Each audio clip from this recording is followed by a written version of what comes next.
British India की Bombay presidency में एक 10 साल का लड़का अपने भाई बहनों के साथ मसूर रेलवे स्टेशन पर खड़ा था। उन्हें स्टेशन पर उतरे काफी देर हो गई थी, पर उन्हें अब तक कोई लेने नहीं आया था। धीरे धीरे अंधेरा ढल रहा था और उस बच्चे की घबराहट बढ़ती जा रही थी। उन्हें अकेला देखकर स्टेशन मास्टर उनके पास आता है और पूछता है, सब चले गए, तुम लोग यहाँ क्यों खड़े हो?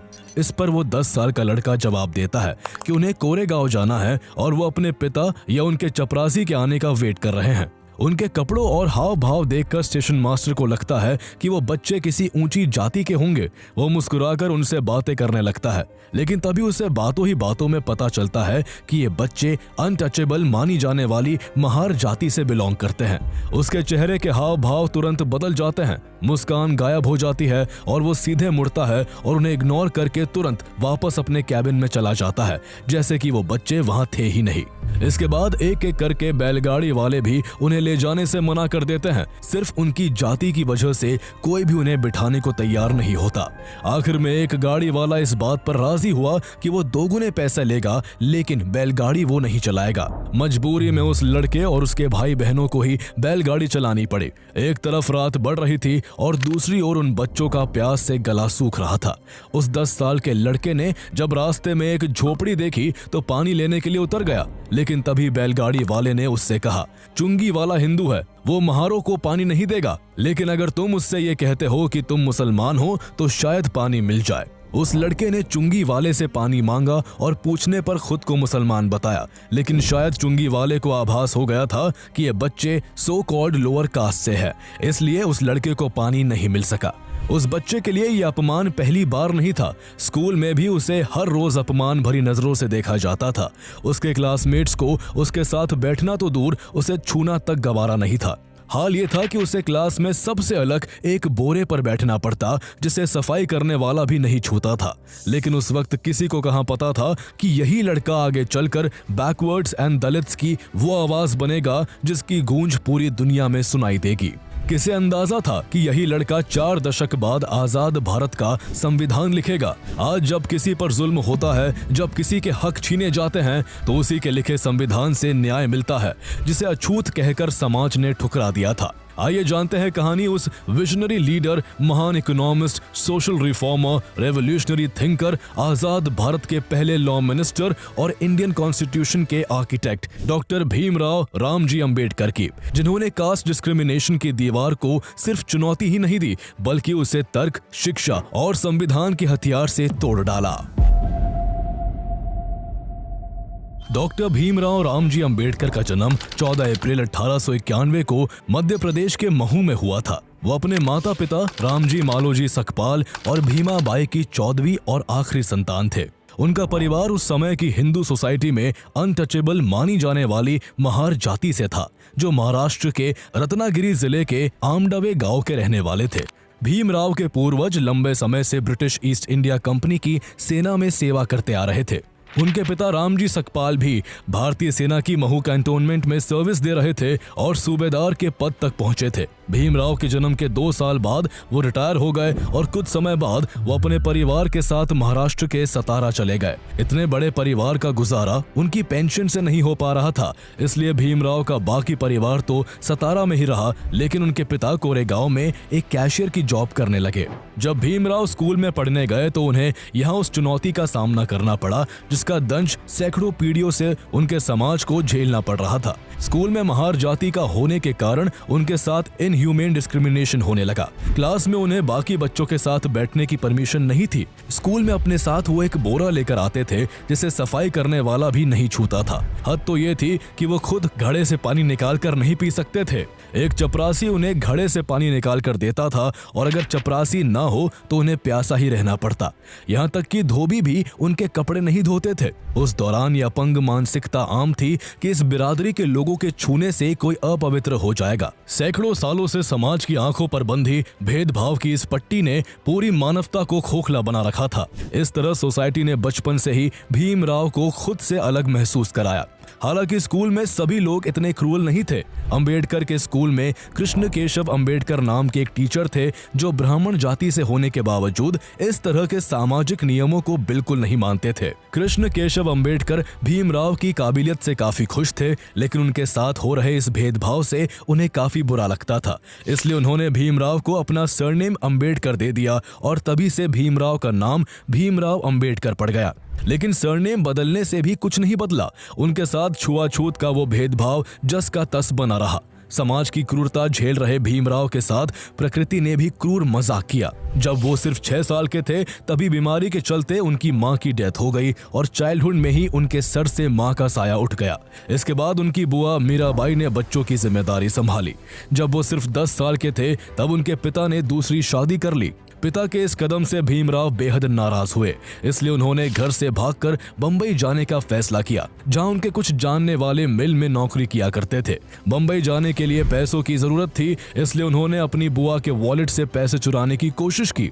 लगातार 3 रातों तक कोशिश करने के बाद जब बुआ का वॉलेट हाथ लगा तो उसमें सिर्फ आधा आना निकला। उन्हें अपनी बुआ की ऐसी हालत पर तरस और अपनी हरकत पर बहुत शर्म आई। वो जहां अपने पिता की दूसरी शादी से नाराज थे तो वही समाज के जातिगत भेदभाव ने उन्हें अंदर तक तोड़ दिया था। लेकिन इस घटना के बाद उन्होंने फैसला कर लिया कि वो अब स्कूल में मन लगाकर पढ़ाई करेंगे और एक दिन इतना बड़ा बनेंगे कि कोई उनके साथ भेदभाव नहीं कर सकेगा। यही से उनकी जिंदगी हमेशा के लिए बदल गई। वो पढ़ाई में इतने होशियार हो गए कि टीचर उनकी तारीफ करते नहीं थकते थे। ऐसे में टीचर ने अंबेडकर के पिता से उन्हें बेस्ट एजुकेशन दिलवाने की रिक्वेस्ट की। इसके बाद उनके पिता उनके आगे के एजुकेशन और बेहतर फ्यूचर की तलाश में अपने परिवार के साथ बॉम्बे आकर बस गए। यहाँ वो गरीबों की एक बस्ती में एक छोटे से कमरे में रहते थे, लेकिन उनके पिता ने उनकी पढ़ाई में कोई कसर नहीं छोड़ी। उनका एडमिशन बॉम्बे के सबसे अच्छे एल्फिनस्टोन हाई स्कूल में करवाया गया, लेकिन यहाँ भी छुआछूत ने उनका पीछा नहीं छोड़ा। उन्हें संस्कृत पढ़ने से सिर्फ इसलिए रोक दिया गया क्योंकि वो अनटचेबल माने जाने वाली जाति से थे। उन्हें हमेशा लगता कि गांव से शहर आकर भी समाज नहीं बदला है, लेकिन इस सब के बावजूद वो पूरी मेहनत से पढ़ाई में लगे रहे और साल 1907 में भीमराव ने मैट्रिकुलेशन की परीक्षा पास कर ली। अपनी कम्युनिटी से वो ऐसा करने वाले पहले इंसान थे। उस समय अर्ली मैरिजेस काफी कॉमन थी, इसलिए 15 साल की उम्र में ही भीमराव की शादी कर दी गई। उनकी पत्नी रमाबाई उस समय सिर्फ 9 साल की थी। भले ही भीमराव की जिंदगी हजारों संघर्षों से भरी हुई थी, लेकिन उनकी पत्नी रमाबाई उनका सबसे बड़ा सहारा बनी। उन्होंने हर मोड़ पर भीमराव का साथ दिया। वो घर घर जाकर गोबर के उपले बेचकर परिवार के पेट भरने का जतन करती और दूसरों के घरों में काम कर बाबा साहेब की शिक्षा का खर्च जुटाने में मदद करती थी। भीमराव भी उनका इतना सम्मान करते थे कि वो उन्हें पूजनीय मानते थे।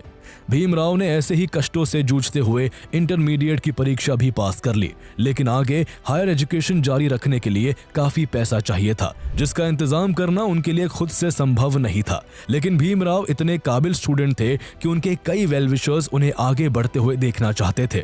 उनमें से ही एक वेलविशर के जरिए बड़ौदा के गायकवाड़ किंग सयाजीराव गायकवाड़ III ने भीमराव को हायर एजुकेशन के लिए मंथली स्कॉलरशिप ग्रांट कर दी, जिसके चलते भीमराव 1912 में बॉम्बे यूनिवर्सिटी से इकोनॉमिक्स एंड पॉलिटिकल साइंस में BA की डिग्री हासिल करते हैं। भीमराव ने अपने सपनों को उड़ान देना शुरू ही किया था कि इस बीच उनके पिता की तबीयत बेहद खराब हो गई और कुछ समय बाद उनके सर से पिता का साया भी उठ गया। लेकिन इसके बावजूद भीमराव का सफर रुका नहीं। पढ़ाई को लेकर उनका जुनून ऐसा था जिसके लिए वो हर सीमा को लांघने को तैयार रहते थे।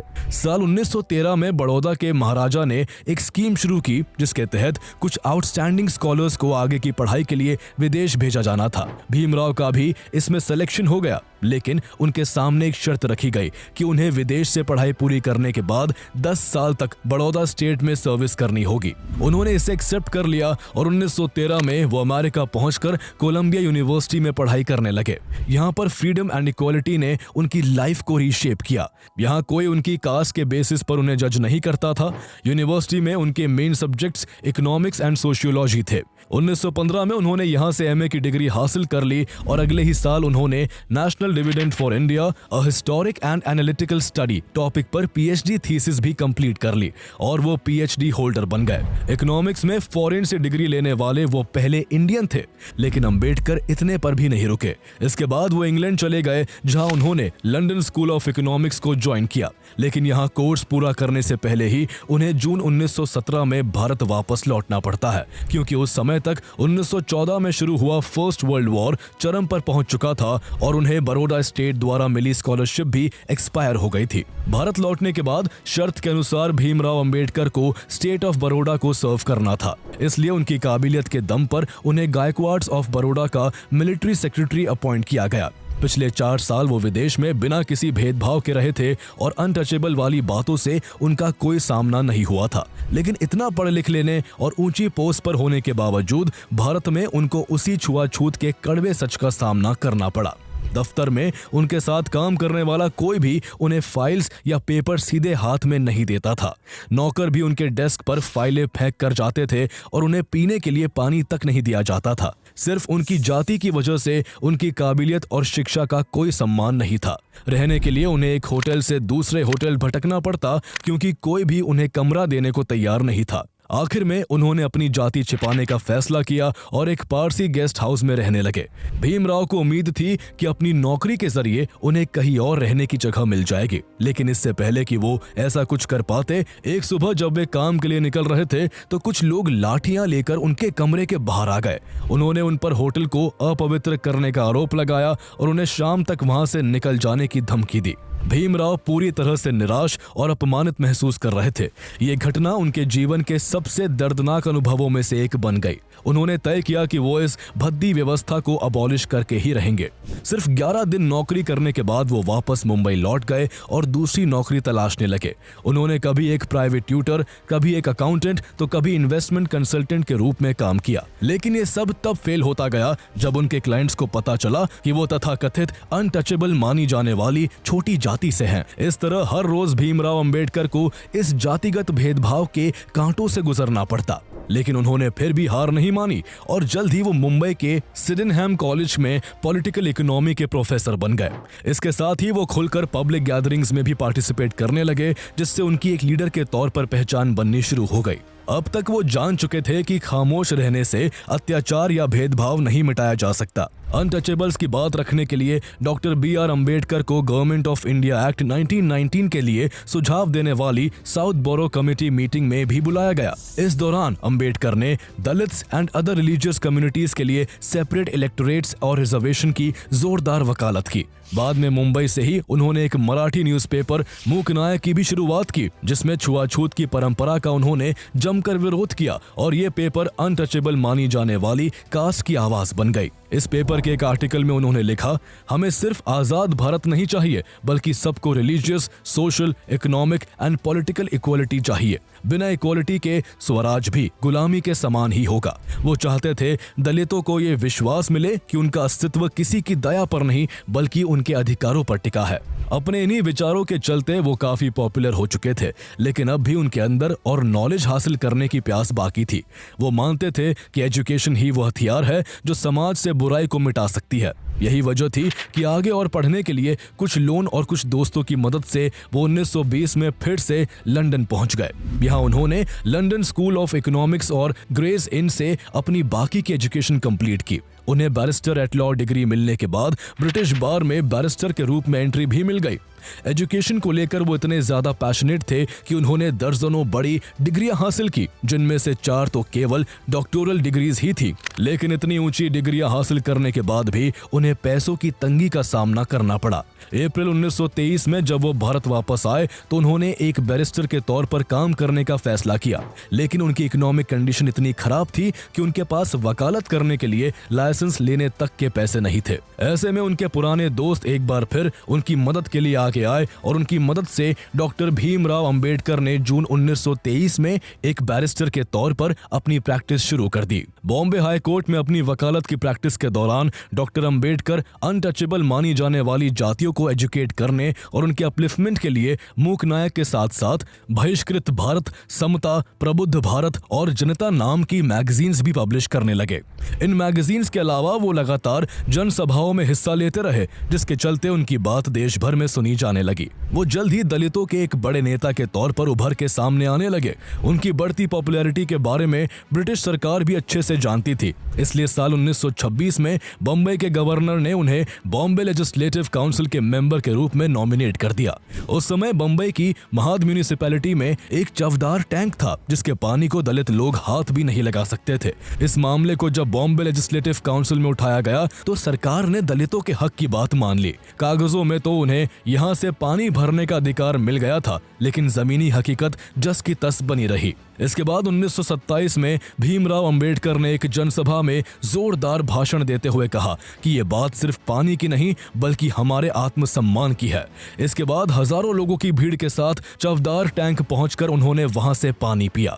इससे गांव के तथाकथित ऊंची जाति के लोग गुस्से से आग बबूला हो गए और उन्होंने लाठी डंडों से कई दलितों को वहां पीटा। इस घटना ने देश भर में सुर्खियां बटोरी और दलित आंदोलन की आग भड़क उठी।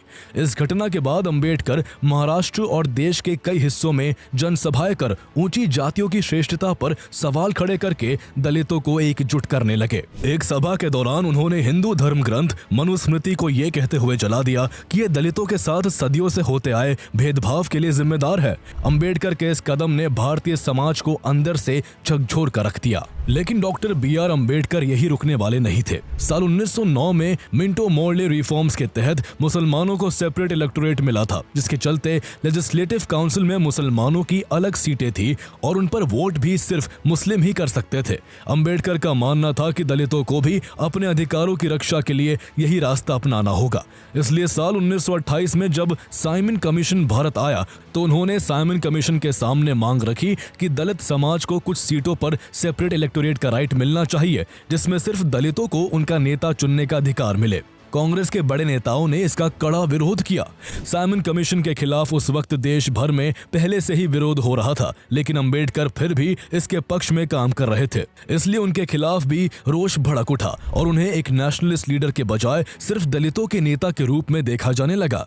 अंबेडकर भी अपनी इमेज की परवाह किए बिना अपने काम में लगे रहे। जब उन्हें लगा कि उन्हें न्याय नहीं मिल रहा है तो उन्होंने जातिवाद से तंग आकर 1929 में जलगांव की एक सभा में मंच से खड़े होकर ऐलान किया, अब ज्यादा दिन तक हिंदू बनकर इस समाज में नहीं रहा जा सकता। हमें अगर इस गरीबी और दुर्दशा से बाहर निकलना है तो कोई दूसरा धर्म अपनाना ही होगा। उनकी स्पीच से ऐसा असर हुआ कि कई महारों ने हिंदू धर्म छोड़ बौद्ध धर्म को अपना लिया। इस बीच साल 1930 में साइमन कमीशन रिपोर्ट आई जिसका चारों तरफ विरोध हुआ, लेकिन भीमराव अंबेडकर इसका भी समर्थन कर रहे थे। इसके बाद 1930 में ही लंदन में पहली राउंड टेबल कॉन्फ्रेंस हुई जिसमें अंबेडकर भी शामिल हुए। पहली बार इतने बड़े मंच पर दलितों की आवाज बनकर उनकी ही जाति से निकला कोई शख्स उनका रिप्रेजेंटेशन कर रहा था।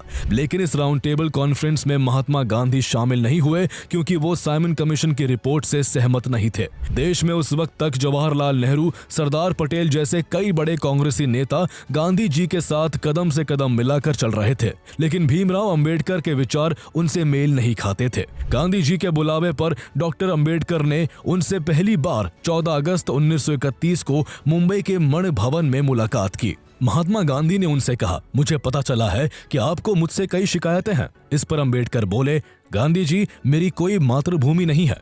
कोई भी स्वाभिमानी दलित इस देश पर गर्व नहीं करेगा। मैं इस भूमि को अपनी मातृभूमि और इस धर्म को अपना कैसे कह सकता हूँ जहाँ हमारे साथ जानवरों से भी बुरा बिहेव किया जाता है, जहाँ हमें पीने के लिए पानी भी नहीं मिलता।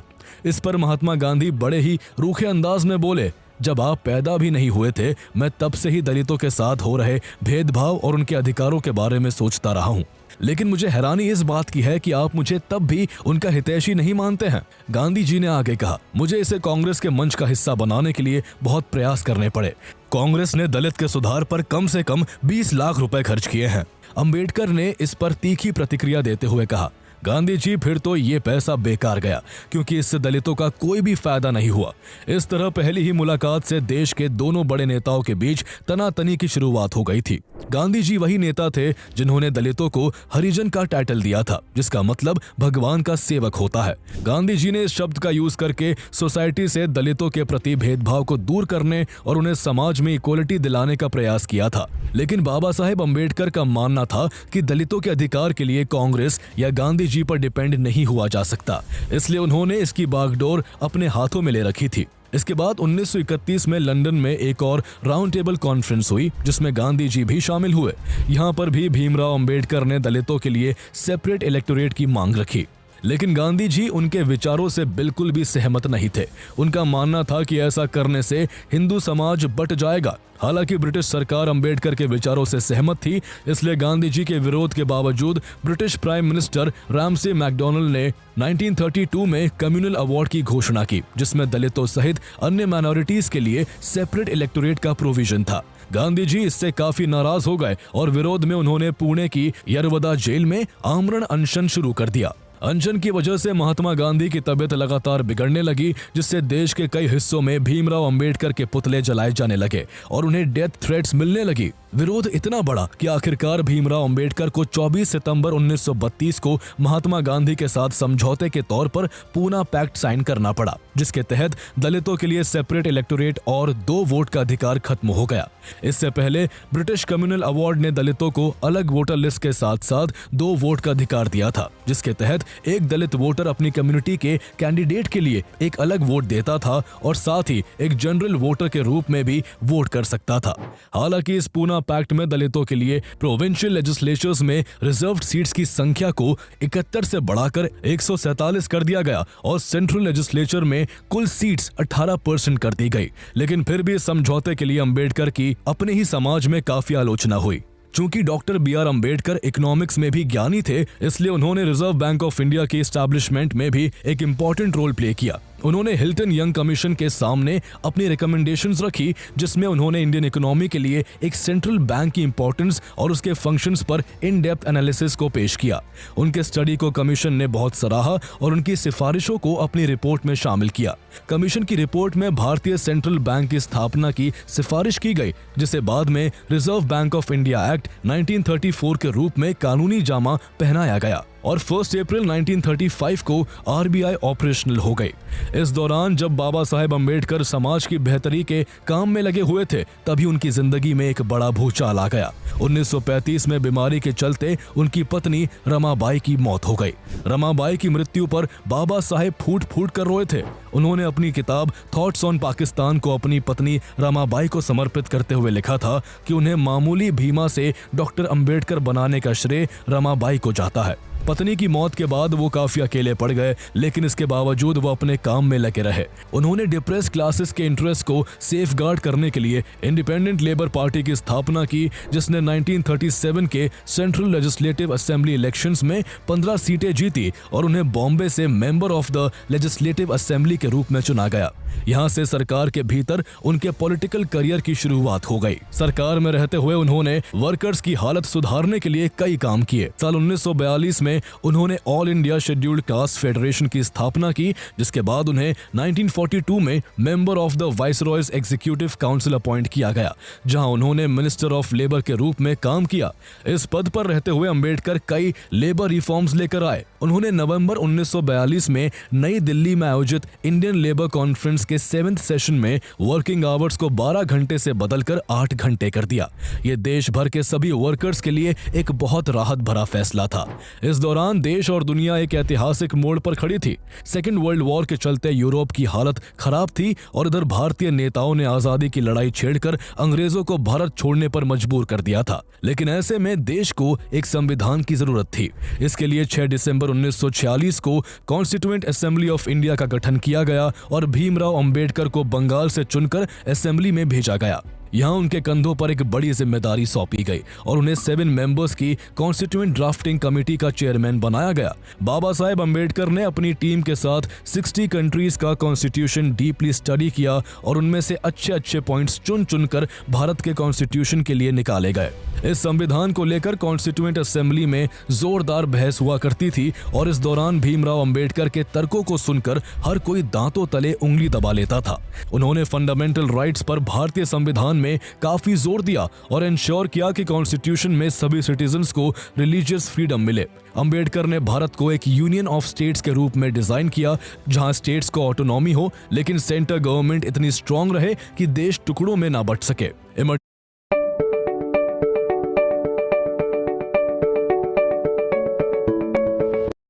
इतनी स्ट्रांग रहे कि देश टुकड़ों में ना बंट सके। इमरजेंसी प्रोविजंस, प्रेसिडेंट की शक्तियां, गवर्नर सिस्टम, ये सब उनके बैलेंसिंग विजन का हिस्सा थे। उनकी कानूनी समझ, इंटेलेक्चुअलिटी एंड सोशल जस्टिस के प्रति सोच ने उन्हें आगे चलकर father of the Indian constitution की उपाधि भी दिलाई।